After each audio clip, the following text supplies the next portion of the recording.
What's happening, everyone? It's your boy Count Jinsolo. Welcome to another Pokemon Go video. Today I want to talk about recent developments suggesting that Sprint is no longer going to be a sponsor for Pokemon Go. This is pretty big news because, of course, if you play Pokemon Go in North America, you would know that Sprint and Starbucks are the two biggest sponsors for Pokemon Go, and for Niantic to lose one of them would mean they are losing a very big source of income. Of course, every time you spin a sponsored Pokestop or a sponsored gym, that sponsor will actually give Niantic a little bit of money. So it's really unfortunate if they were to lose Sprint, because on top of them losing a nice source of revenue, they're also going to be losing a source of EX gyms, so it will affect us as players. Now, the reason why I'm reporting on this is because if you take a look at the pattern of what Niantic has been up to lately when it comes to their TOS and how they're enforcing it, it seems like they're moving towards a no tolerance policy when it comes to cheating. And I really think this is because they're starting to lose their sponsorships when it comes to this game because of how cheating is affecting the game. Now, a couple months ago, I reported that Niantic was losing a lot of money through spoofers, mainly because spoofing does skew the numbers when it comes to these sponsors, because like I said, every time those gyms and those Pokestops are spun, they are actually getting money. And when those sponsors are looking at who is spinning those gyms, and let's say a whole bunch of spoofers are the ones spinning those gyms because they are EX raid eligible, of course they're going to not want to pay Niantic money because actual foot traffic is not going to their stores. And for them to lose Sprint as a sponsor is a pretty big deal, because it shows that what I was saying a couple months ago is actually coming to fruition. Because spoofing is so rampant in Pokemon Go, it's very likely that Niantic is going to lose money by losing these sponsorships. Now, maybe this is the first time you're hearing about this, the fact that they are losing Sprint sponsorships, because this hasn't been reported yet, but this has actually been confirmed locally. And just if you've been looking at Sprint gyms, I think there was actually a Reddit post on the subreddit discussing this. If you look at a bunch of Sprint gyms, they're starting to disappear from Pokemon Go. And I did speak with someone who does work at Sprint, and they were actually surprised that their store was still a gym because, well, as they were saying, Sprint is cutting ties with Pokemon Go. Also, if you go to sprint.com, you could see that the Pokemon Trainer Rewards program is coming to a close in November. This is another big indicator that they are cutting ties with Pokemon Go. Now, I did mention that Niantic is starting to have a no tolerance stance when it comes to their TOS, and I really think it's because for the longest time they have been somewhat tolerant of cheating. Of course, they've been working on the algorithm behind the scenes, and they've been working with different measures to deal with cheating, but I feel like they are upping the stakes now, mainly because they're starting to lose money because they've been kind of lax when it comes to cheating. More recently, we've seen some warnings pop up for a lot of different players, specifically stating that they have broken the TOS at one point and they got a 1-day suspension. Of course, for all of these players, they didn't actually get a suspension, but this did provide a scare, mainly because most of the people who received this warning were legit players. As it turns out, a lot of people who were using IV checkers like Calci IV and PokeGenie were the ones getting this red warning, and of course, as soon as they uninstalled those apps, they stopped getting the red warning. Now, out of all the ways you could break the TOS, obviously IV checkers have gone completely under the radar, unless of course the IV checker requires you to log in, and then of course their algorithm could mistaken you for a bot. But in any case, yeah, so it's interesting that they're starting to target even IV checkers, and we're getting to a point where if you break the TOS in any way, you could end up getting a ban. And of course, we did see a revamp of the warning system, so a lot of players who were spoofing, a lot of players who were botting, they were starting to get 30-day suspensions, they were starting to get permanent bans and different things like that, and there are different stages to how you can get banned. And more famously, recently we saw Brandon Tan get a 30-day suspension. So it really seems like they're trying to drive the message that it doesn't matter who you are or what you're doing. If you're breaking the TOS, you're at risk for getting banned. What's even interesting is that even players who are using a Pokemon Go gacha, like even they are starting to get worried because it was recently discovered that, you know, with the way the code is set up with Go Pluses and gotchas, they do have a way of detecting whether you're using this device or not, and it has a lot to do with the battery. So if you do have a gotcha, they can tell you are using this. And of course, if you look at the TOS, anything that is unofficially from Pokemon Go or Niantic or Nintendo, they are going to deem it as breaking the TOS. So yes, if you do use this device, you are at risk of getting yourself banned. This was also recently confirmed with a Twitter post from Niantic support stating that any device that's not officially from Nintendo or Niantic, they are going to be breaking the TOS, and it was kind of hinted at that this was talking about the gotcha, so something you have to keep in mind. So yeah, if you're like me, you put way too much time, money, and energy into this game and you don't want to see it all taken away, basically, you should be playing as safe as you possibly can. That means if you can avoid IV checkers like Calci IV or PokeGenie or any other IV checker that's out there, I would suggest doing so. I think Poke Assistant is the safest bet because even though it is a third-party software per se, it is a website where you punch in the numbers and it is a lot more work, but I do think that it is the safest thing because of course IV checking is a big part of Pokemon Go. People want to know down to the percentage how powerful their Pokemon is. So of course they can't get rid of every IV checker out there, but certain ones are definitely going to be safer than others. And of course, if you're spoofing, like I said, you are contributing to a huge problem for Niantic. They are starting to lose sponsorships, and I do think them losing Sprint as a sponsor has a lot to do with spoofing over anything else because, like I said, if you look at the way sponsorships work, it makes sense for them to no longer want to be a sponsor because of spoofing.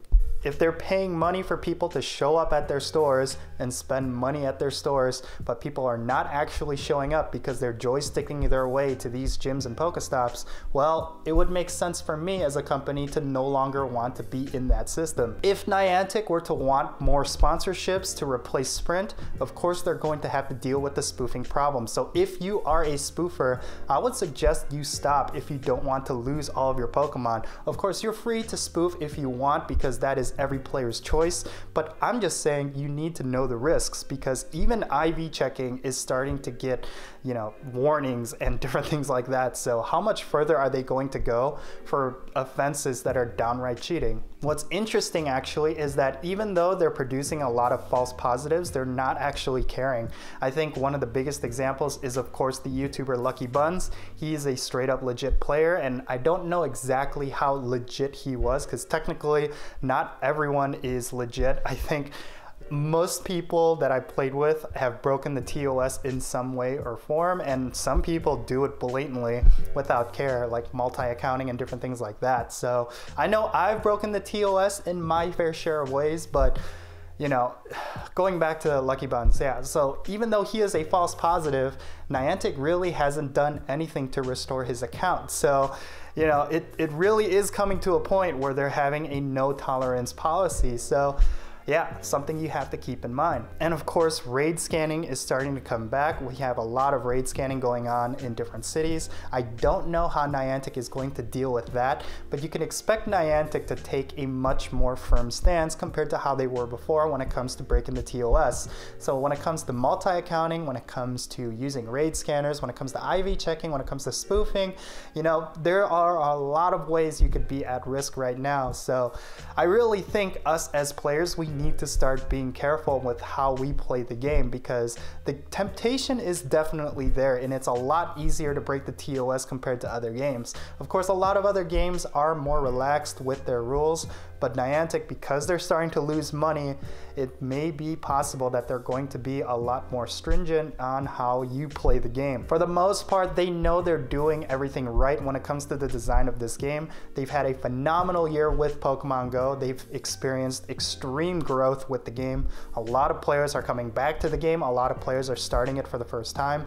And it's mainly because of all the Gen 4 hype with the Community Day hype. I'm pretty sure a lot of players are starting up this game because of Community Day. And because of that, they're not worried about losing a huge player base, mainly because their focus is on keeping the game's integrity intact, because that is how they're going to continue to gain players. So yeah, I know at this point I'm kind of rambling, but I do think this is all very important information because, like I said, most of us, if not all of us, have broken the TOS in some way, and some of us continue to do so. And it looks like it's not just spoofers that they're targeting now, and it's mainly because of spoofers that they're starting to get a lot stricter with their TOS. So it is what it is. I'm not downright blaming spoofers. Well, in a way I am, but you know, it really is something that we have to consider moving forward, that if you spoof in this game, you really need to check yourself. And what I also find is interesting is that because of Pokestop submissions and because of, you know, the way that they're designing the game to be a lot more friendly to solo players, like a lot more raid bosses are able to be done with less players. Like Absol, for example, can very easily be 2-man now, whereas before you needed at least 4 or 5 players, and Tyranitar is getting duoed left and right because of the friendship system. So, you know, I honestly think it's starting to get to a point where spoofers no longer have an excuse, because with the Pokestop submission system, you're going to see a lot more Pokestops, especially in rural areas. And it's interesting because if you look at the countries where they're testing Pokestop submissions, it's in areas where there is a ton of spoofing. Like Korea, for example. I think when I visited Korea a couple years ago, it was before the game was released in Korea, everyone that was playing Pokemon Go in that country was spoofing. Like legit, like I would be on the subway, and of course, like if you open up Pokemon Go, there's nothing there because there was nothing at Korea, but a whole bunch of people were playing actively, and I see them just moving their joysticks, you know, and just spoofing their way to other countries where Pokemon Go is available. And even though Pokemon Go is now in Korea and it has a huge active community, I think because people were spoofing from the beginning, that culture has kind of been ingrained, and there's definitely a lot of rural areas in Korea where Pokestops are very minimal. So I think what they're trying to do here is that they're trying to release Pokestop submissions in countries where spoofing may be the most prominent, and trying to see if, you know, adding more Pokestops in people's areas will kind of stop them from spoofing. That's kind of like my thought regarding that, but I could be completely wrong there, but we'll just have to wait and see. So yeah, if you are spoofing and you have a really good reason to spoof because you live in a rural area, or because, you know, you just don't have that many players around you and you have no access to raid groups and different things like that, I would say just wait on Niantic and trust that they're going to improve the game. You don't have to spoof to enjoy this game. I've been saying that for years, and you know, just see where the game goes, because I really think it gets to a point where spoofing won't even be necessary and you won't even have to spoof. But anyway, yeah, I would love to know your thoughts regarding this whole thing. What do you think about them losing Sprint as a sponsor? Do you think it's going to be detrimental to the game? Do you think spoofing is something that players should be allowed to do? I would love to know your thoughts. Again, I want to address the fact that I don't really care if you spoof. Of course, I will always take the stance that if you spoof, you are contributing negatively to the game, regardless of how much money you're spending. But I'm not going to say you need to stop spoofing because spoofing is wrong. I think every player has the right to choose whether or not they spoof. I'm just going to present my arguments about why you shouldn't spoof, but it's completely up to you. I'm not going to hate you for spoofing. That's just the way I am. So yeah, I really hope you enjoyed this video, folks, and if you did, make sure you hit that like button, make sure you subscribe for more Pokemon Go content like this one. Hit that bell so you get notifications for when I do upload videos. And I do want to make some Gen 4 videos, but I kind of want to do something special. Let me know your ideas in the comment section below, what you would like to see in terms of Gen 4 content. But yeah, that's going to be it. I am Count Jinsula, and I'll catch you all later.